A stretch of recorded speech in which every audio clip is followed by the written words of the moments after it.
Hello friends, हमारे channel में आपका स्वागत है। तो आज मैं टॉपिक लेके आया हूँ बेलन, जिसे इंग्लिश में कहते हैं सिलेंडर। तो ये आपके सामने एक फिगर बनाया है मैंने, इसका नाम है बेलन। ठीक है, अब देखिएगा यहाँ से यहाँ तक का जो डिस्टेंस है ये हो जाता है आपका h, जिसको बोलते हैं ऊंचाई। ठीक है, और ये पूरा अगर यहाँ से लेकर के इसको यहाँ मिला दें, ये होता है व्यास, जिसे बोलते हैं हम लोग डायमीटर। और अगर इसका आधा से ले, मतलब कि मध्य बिंदु से ये किनारे तक को लेकर मिला देते हैं, ये हो जाता है त्रिज्या। तो ठीक उसी तरह से नीचे के लिए भी सेम होगा। तो देखते हैं, ये पूरे का मान व्यास होता है और केंद्र से मध्य बिंदु से लेके इस किनारे तक का जो डिस्टेंस है, जो दूरी है, उसे हम लोग त्रिज्या कहते हैं। ठीक है, ये बेलन हो गया और इसका जो ये ऊंचाई हो गया। ठीक है, इसमें फॉर्मूला आता है, जिस फॉर्मूला में 2-3 व्यंजक ही रहते हैं। एक होता है त्रिज्या और दूसरा होता है ऊंचाई। ठीक है, तो फॉर्मूला के अनुसार हम समझते हैं। जैसे पहला फॉर्मूला जो है वो है बेलन का आयतन। ये फॉर्मूला होता है पाई आर स्क्वायर एच। ठीक है, अब बेलन का आयतन का कहने का मतलब है, जो ये बेलन है उसके अंदर यहां से जो उसका तल होता है, तल से लेकर शीर्ष के बीच में जो भी इसमें रखेंगे, जो रखने का जगह है, उसे ही हम लोग कहते हैं आयतन। ठीक है, मतलब कि जैसे कोई एक डिब्बा ले लेते हैं, सपोज यहाँ तो कुछ एग्जांपल है नहीं, चलिए क्या ले लें,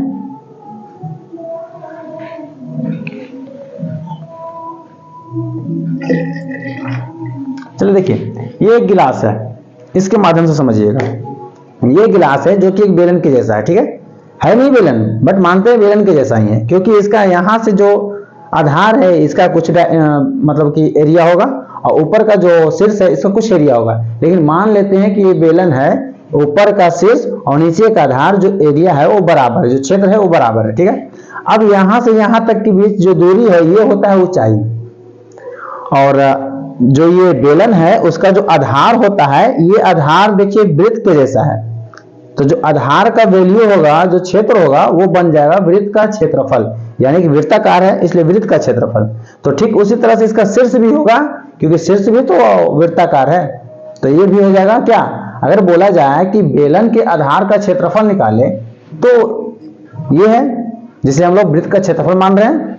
ये हो गया ऊंचाई इसका, और त्रिज्या यहां से जो मध्य बिंदु है उससे लेकर किनारे तक का जो दूरी होता है वो होता है क्या, त्रिज्या।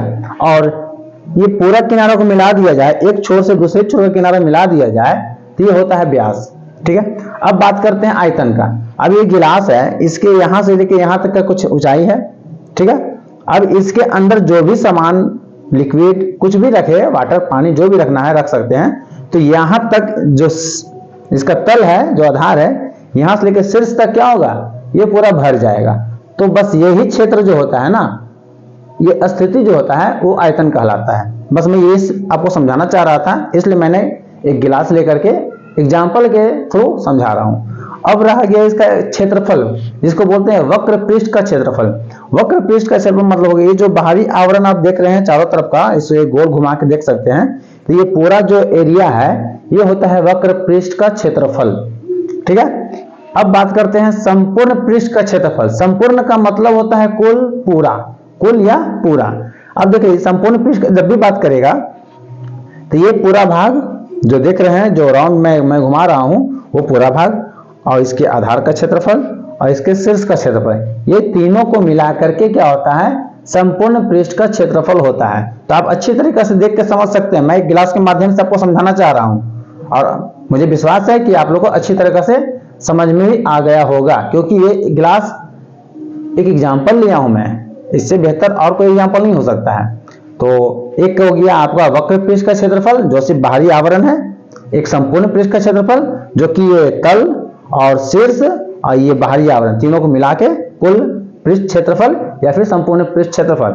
और जो आयतन मैंने बताया वो अंदर जो तल होता है, तल से लेकर शीर्ष के बीच अंदर का जो भाग होता है जिसमें सामान हम लोग रखते हैं, कुछ भी लिक्विड वाटर कुछ भी रख सकते हैं, तो यहाँ से लेकर यहाँ तक ये भर जाता है। तो जो एरिया होता है मतलब जो जगह होता है उसे कहते हैं हम लोग आयतन। तो अब अच्छी तरीका से समझ चुके होंगे आप लोग। तो चलिए गिलास को मैं रखता हूं और अब फॉर्मूला पे आते हैं। यह था बेलन का आयतन पाई आर स्क्वायर एच। दूसरा होता है वक्र पृष्ठ का क्षेत्रफल, ये हो जाता है 2 पाई आर एच। और एक होता है संपूर्ण पृष्ठ का क्षेत्रफल, ये हो जाता है 2 pi R into R plus H. ये इसमें 3 फॉर्मूला है। और अगर इससे पाई का मान पूछा जाए तो पाई का मान जो होता है वो 22/7 या 3.14 होता है। और जैसा कि मैंने बताया अभी कि बेलन का जो आधार या फिर शीर्ष दोनों वृत्ताकार होता है, तो उसके क्षेत्रफल का प्रयोग हम लोग पाई आर स्क्वायर के रूप में करेंगे। तो ये टॉपिक तो क्लियर हो गया आप लोग को। अब इस पे कुछ फॉर्मूला लेके चलते हैं। तो फॉर्मूला तो मैं भी लिखा दिया, अब एग्जाम्पल लेके चलते हैं।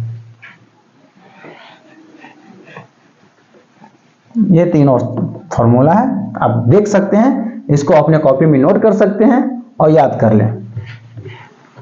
ऐसे तो मुझे फॉर्मूला याद है, मुझे याद करने की जरूरत नहीं है। चलिए देखते हैं। एग्जाम्पल के अनुसार एक बेलनाकार बर्तन जिसकी ऊंचाई 14 मीटर और त्रिज्या 21 मीटर है, तो आयतन निकाली। यह हो गया प्रश्न। तो मैंने फॉर्मूला क्या बताया था, सबसे पहले जो आंकड़ा दिया जाता है हम उसे लिख देते हैं, ठीक है। जो आंकड़ा दिया हुआ उसको मुझे लिख देना है। तो दिया है, क्या दिया हुआ है, बेलन का ऊंचाई 14 मीटर, त्रिज्या दिया गया है 21 मीटर। इसलिए बेलन का आयतन बराबर पाई आर स्क्वायर एच। तो पाई का मान 22/7, आर का वैल्यू 21 इंटू 21 और एच का वैल्यू 14। तो अब इसे यहाँ से 2 बार में काट दिए, तो 22 दूना 44 और 21 गुना 21 करते हैं तो हम लोग को पता है कि 441 आता है। अब दोनों को मल्टीप्लाई करके जो आंसर आएगा वही इसका आंसर होता है। तो चलिए देखिए, मैं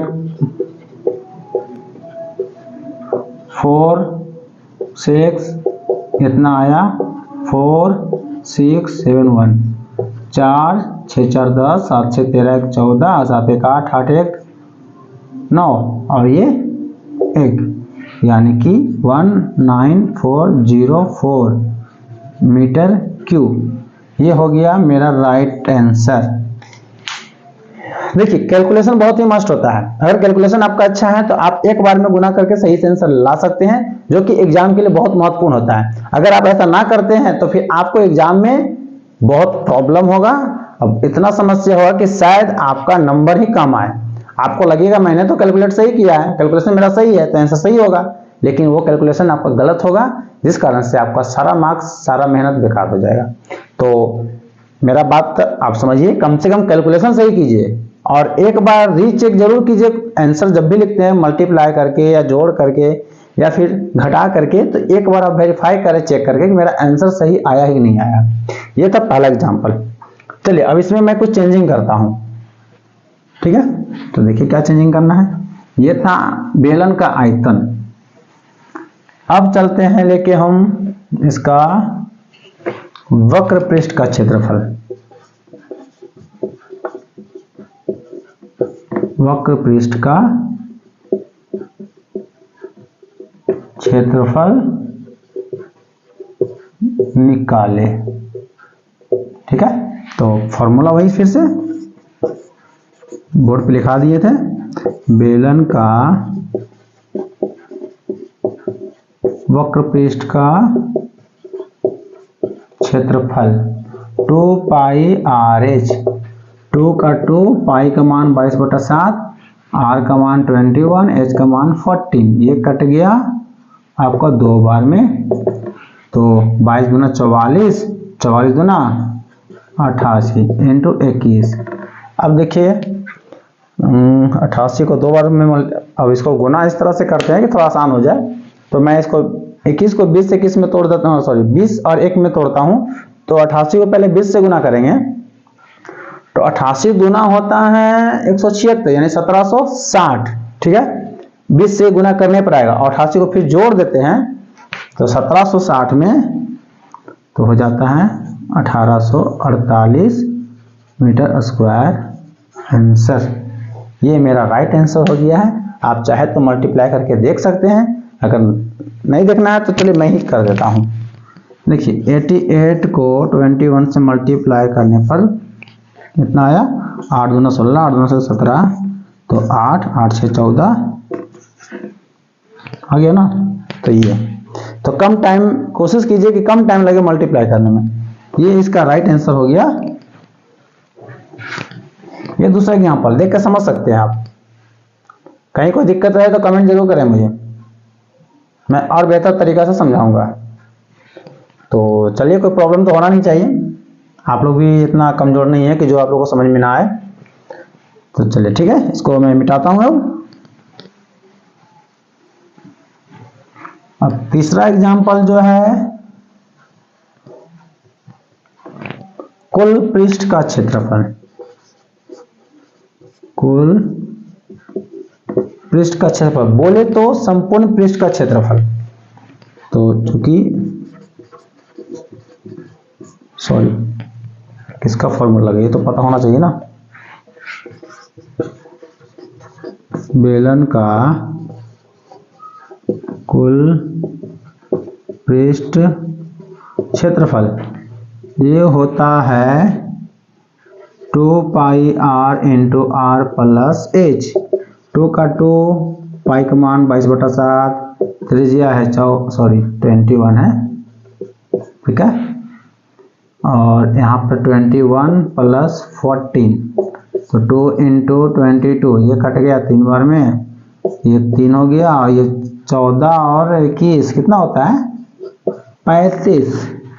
अब गुना करते हैं, 35 गुना 70, ठीक है। अब 22 दिया 66, तो 66 गुना 70 और 6 सते 42, 6 सते 42, 4 46 इतना मीटर स्क्वायर। ये हो गया मेरा राइट आंसर।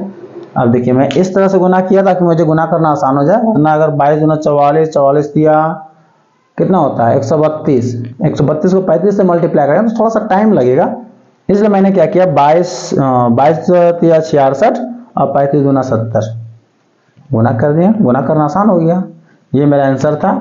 तो ये टॉपिक बस इतना ही, मेरे साथ बने रहिए। मिलते हैं अगले वीडियो में, जब तक के लिए जय हिंद,